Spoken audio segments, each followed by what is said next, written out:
El sistema nervioso es una red compleja de estructuras especializadas, centrales y periféricas interconectadas que constituyen una unidad indivisible, que a través de los nervios periféricos que se extienden por todo el organismo e influyen de manera directa sobre otros sistemas, captan las señales eléctricas enviadas por los receptores ante estímulos externos e internos.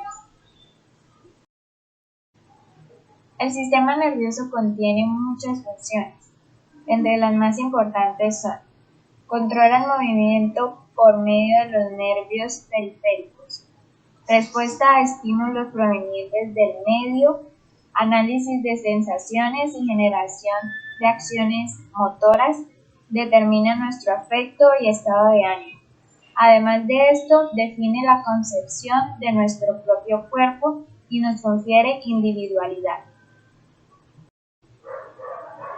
Desde el punto de vista estructural, el sistema nervioso está constituido por neuronas, fibras nerviosas y neuroglías, que a través de sus procesos se comunican entre sí con los efectores, como lo son el músculo esquelético, el músculo liso y algunas glándulas.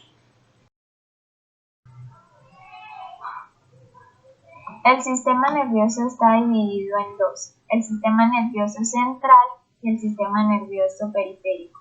El sistema nervioso central está formado por el encéfalo y la médula espinal. El encéfalo es la parte del sistema nervioso central contenida en el cráneo y el cual comprende el cerebro, el cerebelo y el tronco encefálico. Y la médula espinal es la parte del sistema nervioso central situada en el interior del canal vertebral. El sistema nervioso periférico está formado por nervios que conectan el encéfalo y la médula espinal con otras partes del cuerpo, y los ganglios, que son pequeñas acumulaciones de tejido nervioso del sistema nervioso periférico, los cuales contienen los cuerpos neuronales y están asociados a los nervios craneales o los nervios espinales. Mi nombre es Luis Andrés Ascanio Carvajalino y hoy vengo a exponerles brevemente sobre la estructura o anatomía microscópica del sistema nervioso. Como sabemos, en el sistema nervioso se encuentran dos tipos de células, las neuronas y las células de apoyo, las cuales conforman un conjunto que se hace llamar tejido nervioso. Respecto a las neuronas, nos podemos hacer ciertas preguntas como qué es una neurona, cómo se encuentran clasificadas respecto a su morfología, cómo se encuentra estructurada, cuáles son sus partes más importantes y cuáles son sus funciones. Entonces, una neurona es un celular especializado en conducir impulsos electroquímicos, además de ser la unidad estructural y funcional del sistema nervioso, ya que son las responsables de las acciones que se le atribuyen a este sistema, como lo son pensar, imaginar, sentir, etc. Las neuronas se pueden clasificar respecto a su morfología en unipolares, bipolares y multipolares.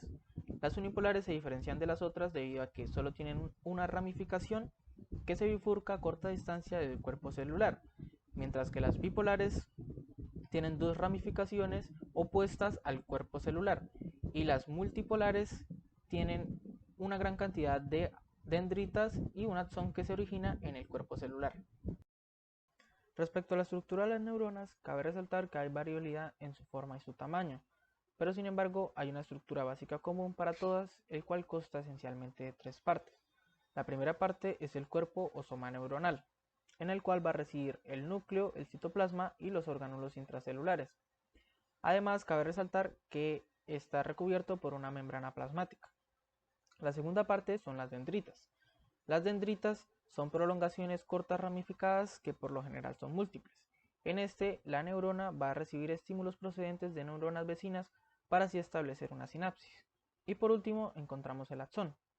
El axón es una prolongación que por lo general es única y que va a tener la función de transmitir los impulsos nerviosos desde el cuerpo celular hacia otras células nerviosas o hacia otros órganos del cuerpo. Las funciones de la neurona pueden ser cuatro esencialmente, que son la captación, la transducción, la conducción y el procesamiento. También se pueden dividir como cuatro pasos, entonces vamos a hacerlo como pasos. El primer paso es la captación, va a ser todos estos estímulos que se recopilan de un medio externo o interno. Después, como segundo paso, tenemos la traducción, que va a ser todos estos estímulos que se recopilaron del medio externo o interno, se van a recopilar como energía. Esta energía se va a traducir a energía neural, para así pasar al tercer paso, que vendría siendo la conducción. Entonces, la conducción es agarrar esta energía neural, transmitirla desde un sitio del organismo a otro como impulsos, para por último llegar al procesamiento, que va a ser donde se ordena, se almacena y se va a analizar esta información para así dar una respuesta a este estímulo en el organismo. Las células de apoyo, o también denominadas neuroclía, son células no excitables no neuronales que cumplen tres funciones principales, como lo son ser de sostén, ser nutritivas y de excreción. ¿Cuáles son estas células? Estas células son las células ependimarias, los astrocitos, los oligodendrocitos, la microglía, las células de Schwann y las células de satélite. Bien, respecto a las células ependimarias, son una monocapa de células covoides y su principal función son segregar y producir líquido cefalorraquídeo. Respecto a las células de Schwann y los oligodendrocitos, son células que van a envolver a las membranas de los axones neuronales y cumplen prácticamente la misma función, ya que es pues segregar mielina o producir mielina y con esto envolver a los axones. La única diferencia entre estos es que las células de Schwann solo son capaces de mielinizar a una neurona, mientras que los oligodendrocitos pueden mielinizar a varias neuronas. Referente a la microglía, se sabe que son las glías más pequeñas, que tienen una forma irregular y que están dispersas por todo el sistema nervioso central. Con relación a los astrocitos, son células grandes con forma de estrella que recubren los vasos sanguíneos del cerebro. Además, cumplen una función muy importante que es la preservación de este, debido a que forman una barrera hematoencefálica. Y por último tenemos las células satélite, que son células de sostén de las neuronas de los ganglios del sistema nervioso periférico. El sistema nervioso central. El sistema nervioso central es uno de los sistemas más importantes para el cuerpo humano. Está conformado por encéfalo y médula espinal. Dentro del encéfalo podemos encontrar estructuras como lo son el telencéfalo, el diencéfalo, el mesencéfalo, el cerebelo, el puente troncoencefálico y el bulbo raquídeo, quienes en conjunto, junto con la médula espinal, trabajan captando la información de los sentidos, procesándola y asimismo encargándose de dar una respuesta hacia sus órganos efectores. El sistema nervioso central está protegido por tres membranas, como podemos observar en la imagen. La primera es la dura madre, que cuenta como membrana externa. La segunda es la aracnoides, que es la membrana intermedia. Y la tercera es la pia madre, que es la membrana interna. Estas son denominadas como meninges. Asimismo, también el sistema nervioso central está protegido por el cráneo y la columna vertebral, respectivamente. También cabe resaltar que en el sistema nervioso central hay ventrículos, por donde circula el líquido cefalorraquídeo. Este líquido cumple diferentes funciones. Unas de las principales son servir como medio de intercambio de sustancias, también asimismo la eliminación de sustancias de desecho, el balance iónico y también ser un amortiguador mecánico. La sustancia blanca.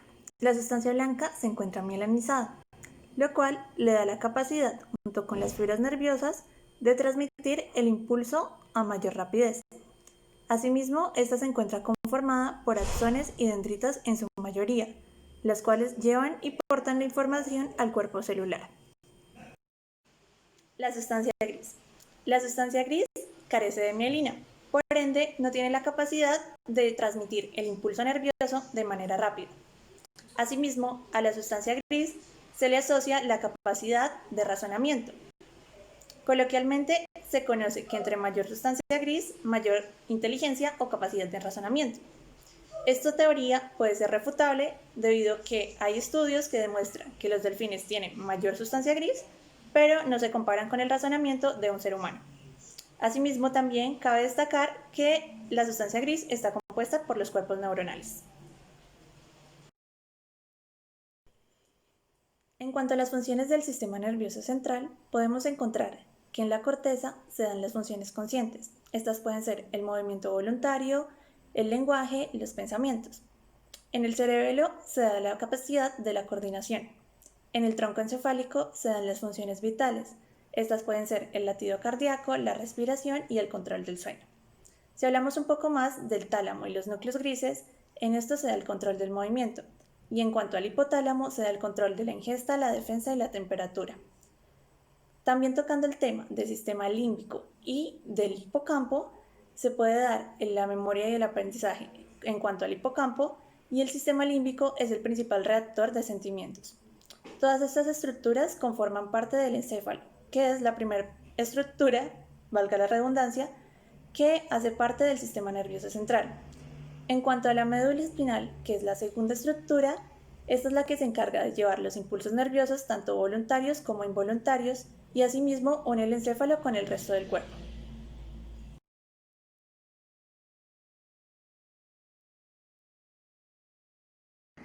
El sistema nervioso periférico está conformado por todos aquellos nervios que se encuentran fuera del cerebro y de la médula espinal. El sistema nervioso periférico transmite información desde el cerebro y la médula espinal a estos nervios que se encuentran en las partes más distales del cuerpo.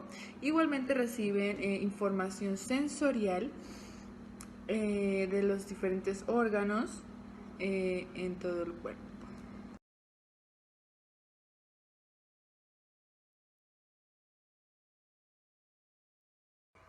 Primero tenemos nervios raquídeos y nervios craneales. Los nervios craneales son 12, salen del encéfalo por los diferentes agujeros del cráneo, todos muy específicos de cada nervio. Y los nervios raquídeos, que son 31 pares en total, y salen de la médula espinal por los diferentes espacios intervertebrales de la columna vertebral. Toman su denominación o su nombre según la ubicación que tengan a lo largo de toda la columna. Por ejemplo, si están en la región cervical, pues serán nervios raquídeos cervicales, si están en la región lumbar, serán nervios raquídeos lumbares. En general, para tener digamos cuántos hay de cada uno, serían 8 cervicales, 12 torácicos, 5 lumbares, 5 sacros y 1 coccigio.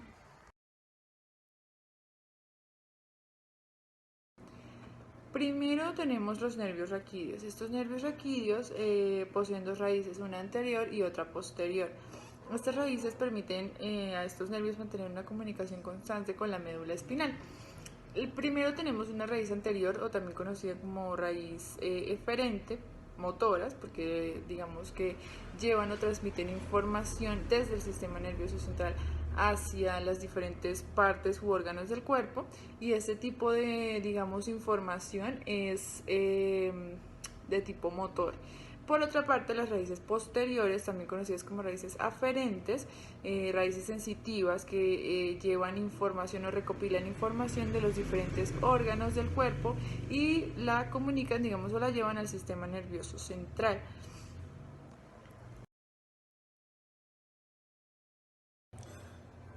Por último, tenemos los ganglios, que bien pueden ser sensitivos, bien pueden ser autónomos.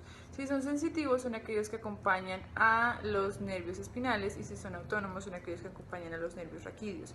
Los sensitivos los podemos ubicar siempre en la raíz posterior de cada nervio espinal, mientras que los autónomos van acompañando a los nervios craneales en su recorrido. Los sensitivos pues realmente tienen la misma función que los nervios espinales, son receptores de información o de señales del cuerpo y los transmiten o los llevan hasta el sistema nervioso central, mientras que los autónomos, justo como los nervios craneales, digamos que reciben la información desde las diferentes partes del cuerpo o lo asimilan.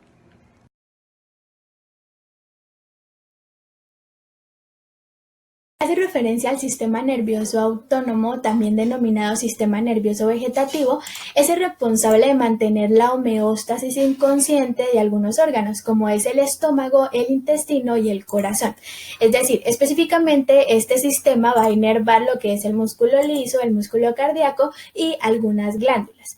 A nivel anatómico, el sistema nervioso autónomo lo podemos clasificar en una parte craneal y en una parte periférica. En la parte craneal está constituida por neuronas que nacen del bulbo raquídeo, del tronco encefálico o que provienen del sistema límbico o también del hipotálamo.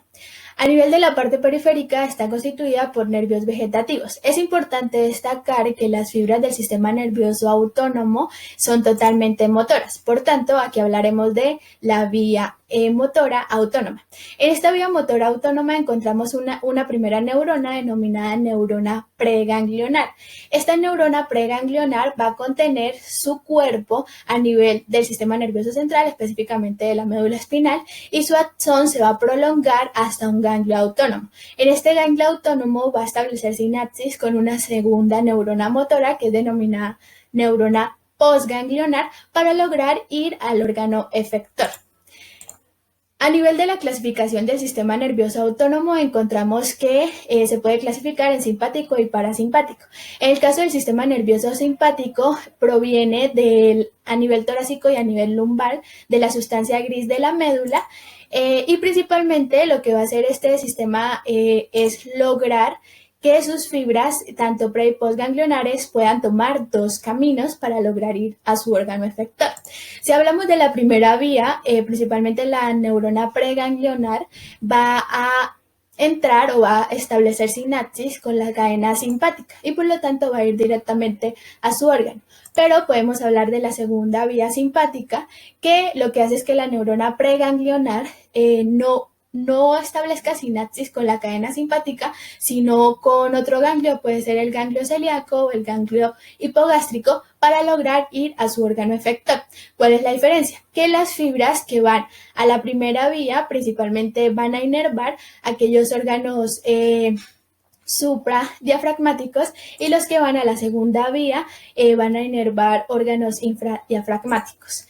En el sistema nervioso simpático, cada una de las neuronas contiene un neurotransmisor diferente. Si hablamos de una neurona preganglionar, su neurotransmisor es la acetilcolina. Si hablamos de una neurona postganglionar, su neurotransmisor es la noradrenalina o la adrenalina, y si hablamos de los receptores que se encuentran en cada uno de los órganos, hablamos de receptores adrenérgicos alfa y beta, que son los principales.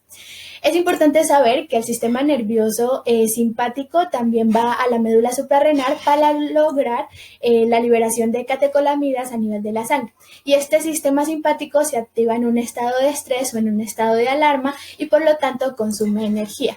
A diferencia del sistema nervioso parasimpático, el cual principalmente pues sus fibras nacen a nivel de varios pares craneales y también a nivel sacro, es importante destacar que a diferencia del simpático, los neurotransmisores pre y postganglionares son el mismo, que es la acetilcolina, y los receptores a nivel de los órganos pueden ser nicotínicos o muscarínicos. Si es nicotínico, principalmente va a realizar una función de excitación, y si es muscarínico, puede excitar o inhibir. En el caso del sistema nervioso parasimpático, el 75% de sus fibras provienen del nervio vago, pues como sabemos, el nervio vago va a casi todo el cuerpo, y el otro porcentaje proviene del tercer par craneal, que va a ir al músculo pupilar, el séptimo par craneal, que va a ir a las glándulas salivares y a las glándulas sudoríparas, y el noveno par craneal, que va a ir a la glándula parótida. La principal función de este sistema es establecer o volver a tener la energía que se consumió durante la parte simpática. Y también pues no debemos dejar a un lado las fibras que se encuentran a nivel sacro, porque estas van a inervar lo que es el colon, el recto, la vejiga y algunos genitales.